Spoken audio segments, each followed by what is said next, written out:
బడ్జెట్‌లో మాత్రం 1500 కోట్లో ఎంతో అంత మాత్రమే కేటాయించారు. 1500 కోట్లు బడ్జెట్‌లో పెట్టిండ్రు. మీకు మీరు అంచనాలు పెంచుకుంటూ పోతా ఉన్నారు. దానికి ఇంతవరకు రూపకల్పన చేయలేదు. ఏందనేది దానికి విధి విధానాలు లేవు. దానికి డీపీఆర్ లేదు. ఏమిట్లకేమి లేదు. ఏమిట్లకేమి లేకుండానే మీరు 1,50,000 కోట్లు తీసుకుపోయారు కదా! మరి ప్రాజెక్ట్ కంప్లీట్ అయిన దానికి కళ్ళ ముందు కనిపిస్తున్న ప్రాజెక్టుకు 1,00,000 కోట్లు పెట్టి నిర్మాణం చేస్తే 1,00,000 కోట్ల అవినీతి జరిగిందని ప్రాపగండ చేస్తుంది కాంగ్రెస్ పార్టీ. ప్రాపగండా చేసి. అంటే మేడిగడ్డ బ్యారేజ్ అని, వినడానికన్నా కొద్దిగా ఉండాలి కదా! పనికిరాదని, అది మేడిగడ్డ కళ్ళ ముందు బ్యారేజ్ కనిపించింది ఇప్పుడు మనకు బ్రహ్మాండంగా.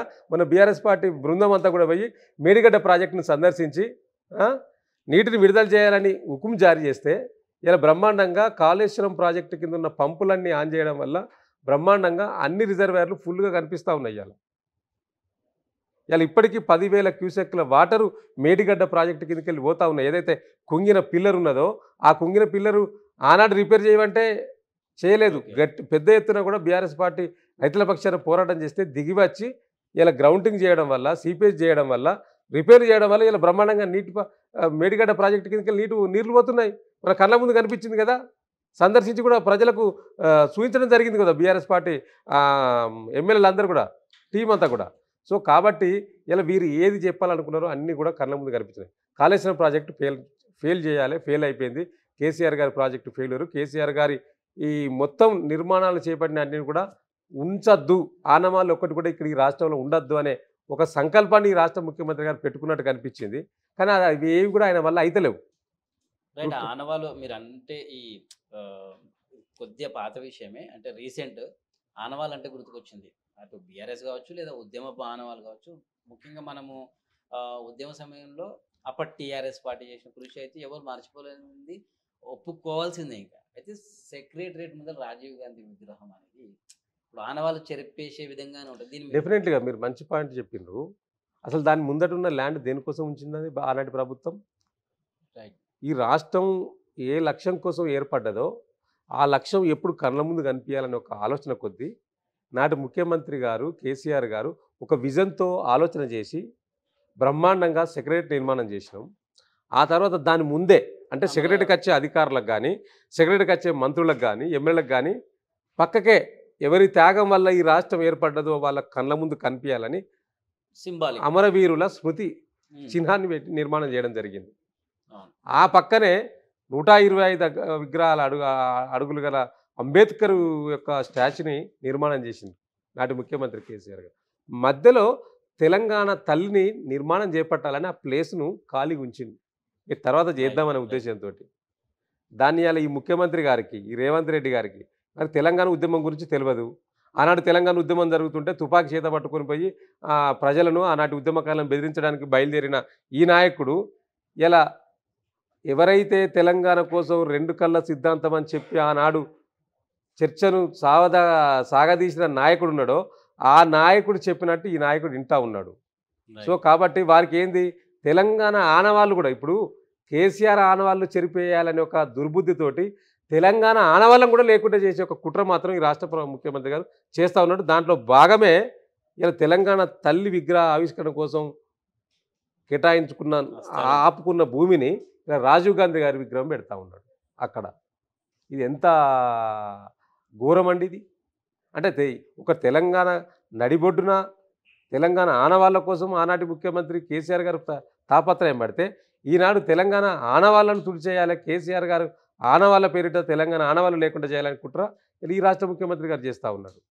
సో కాబట్టి తెలంగాణ ప్రజానీకం అంతా కూడా గమనిస్తూ ఉన్నది వీరి యొక్క నడవడికను, వీరి యొక్క భాషను, వీరు మాట్లాడే తీరును.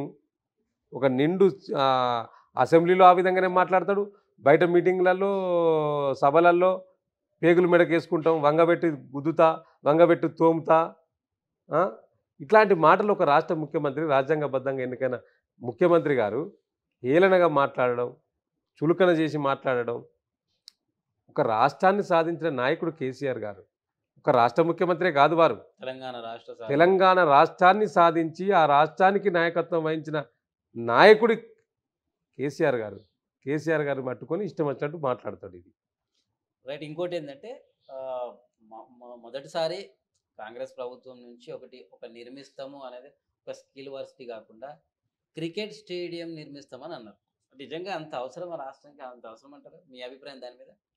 ఇప్పుడు క్రికెట్ స్టేడియం నిర్మించిన స్పోర్ట్స్ కోసం యువత పక్కదారి పడతా ఉన్నది. మత్తుకు బానిసైతా ఉన్నారు. అన్ని విధాలుగా సరే. యువత అంతా కూడా సైడ్ ట్రాక్ పోతుందని చెప్పి స్పోర్ట్స్‌లో కొద్దిగా ప్రియారిటీ ఇయ్యాలని ఆలోచన చేస్తా ఉన్నాడు. ఆటల అది వైపు మంచి అవును. అంతవరకు మంచిదే. కానీ ఇలా నువ్వు క్రికెట్ స్టేడియం నిర్మాణం చెయ్యి. ఇంకేదైనా నిర్మాణం చెయ్యి. తప్పులేదు. కానీ ఇవాళ ఆ యువత పక్కదారి పట్టడానికి ఒక్క స్పోర్ట్స్ ఒకటే కాదు. నువ్వు స్కిల్ డెవలప్‌మెంట్‌కి సంబంధించిన యూనివర్సిటీ అన్నావు. స్కిల్ డెవలప్‌మెంట్ యూనివర్సిటీ అది నిర్మాణం జరిగి అది అమల్లోకి వచ్చే వరకు ఎన్ని రోజులు సమయం పడుతుందో చెప్పలేము. కానీ ఇప్పటి వరకు ఈ రాష్ట్రంలో ఒక పక్క ఉద్యోగాలు లేక నిరుద్యోగులు రైట్. రోడ్డున పడ్డారు. రోజు రోడ్ల మీద నిరసన వ్యక్తం చేస్తూ ఉన్నారు. మరో పక్క అకాడమిక్ ఇయర్ ప్రారంభమైన రైట్. దాని మీద రివ్యూ లేదు. అసలు ఇప్పటివరకు ఎడ్యుకేషన్ మినిస్టరే లేడు. ఇది అవును. ఎడ్యుకేషన్ చాలా మినిస్టర్ ఇంపార్టెంట్ లేడు. విషయం. విద్యా సంవత్సరం ప్రారంభమైంది. విద్యా సంస్థలన్నీ కూడా ఎక్కడికక్కడ దాన్ని రినోవేషన్ చేయడము, లేకపోతే ఎక్కడ ఏం జరుగుతుందనే విషయాలు. మరో పక్క శాంతి భద్రతలు మొత్తం కూడా అదుపు తప్పిపోయినాయి. ఇప్పటికే 500 హత్యలు, అనేక అత్యాచారాలు ఈ రాష్ట్రంలో జరుగుతూ ఉన్నాయి. ఉమ్. మొన్ననే అసెంబ్లీ వేదికగా మా యొక్క బీఆర్ఎస్ పార్టీ శాసనసభ్యురాలు సబితా ఇంద్రారెడ్డి గారు స్వయంగా చెప్పడం జరిగింది. ఒక్కరోజే ముగ్గురు అమ్మాయిల మీద అఘాయిత్యాలు జరిగింది. ఒక సాఫ్ట్వేర్ ఇంజనీర్ అమ్మాయి పైన రేపు జరిగింది. మరో పక్క అత్యంత విచారకరమైన విషయం ఈ హైదరాబాద్ నడిబొడ్డున మలక్పేట ప్రాంతంలో ఉన్న అందుల హాస్టల్లో అది ఒక అమ్మాయి పైన అఘాయిత్యం జరిగింది. రైట్. ఇప్పటి వరకు దోషులను శిక్షించలేదు, దోషులను పట్టుకోలేకపోయింది. అసలు దాని మీద ఇప్పటివరకు మాట్లాడలేడు ఈ రాష్ట్ర ముఖ్యమంత్రి గారు. సార్ నాకు ఇప్పుడు ఒకటి గుర్తుకొచ్చింది. కన్సర్న్ మినిస్టర్ గారు ఒక స్టేట్మెంట్ ఇచ్చి వదిలిపెట్టింది తప్పితే ఇప్పటివరకు రాష్ట్ర ముఖ్యమంత్రి గారు మాట్లాడలేదు. అంటే ఈ రాష్ట్రానికి హోంమంత్రి లేడు, విద్యాశాఖ మంత్రి లేదు, ఓ రివ్యూ లేదు, ఏం జరుగుతుందో మెయిన్ సెక్టారే విజన్ లేదు. అసలు. అయితే సార్ మీరు ఇప్పుడు గుర్తు చేసినందుకు ఒకటి వచ్చింది. నాకు ఒక మెయిన్ గుర్తుకొచ్చింది ఏంటంటే ఇప్పుడు ఈ అందుల అమ్మాయి మీద అఘాయిత్యము సరే బయటి వ్యక్తి చేసిండు, వీళ్ళు ఖండించలేకపోయారు. సాక్షాత్తు ఒక సీనియర్ ఐఏఎస్ అధికారిని స్మితా సబర్వాల్ ఎగ్జాక్ట్లీ.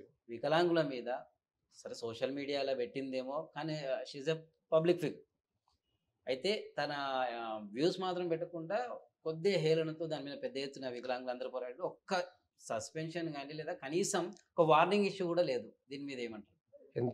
అది అత్యంత బాధాకరం. అంటే ఒక రాష్ట్రంలో గత బీఆర్ఎస్ ప్రభుత్వంలో కూడా ముఖ్యమంత్రి గారికి సెక్రటరీగా చేసింది చేసింది ఆవిడ. IAS okay.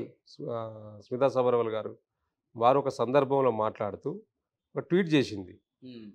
ఐఏఎస్కు ఐపీఎస్లో ఎట్లాగూ లేవు, అవునా. ఐఏఎస్కు సివిల్ సర్వీస్కి సివిల్ సర్వెంట్స్కు దివ్యాంగులు అర్హత అవసరమా అనే ఒక విధంగా వారు ఒక ట్వీట్ చేసిండ్రు. పైలట్గా అయితే తీసుకుంటారా అట్లా. సో పైలట్కి కానీ ఇట్లాంటి వాటికి కానీ అవసరమా అని ఒక ట్వీట్ చేసిండ్రు.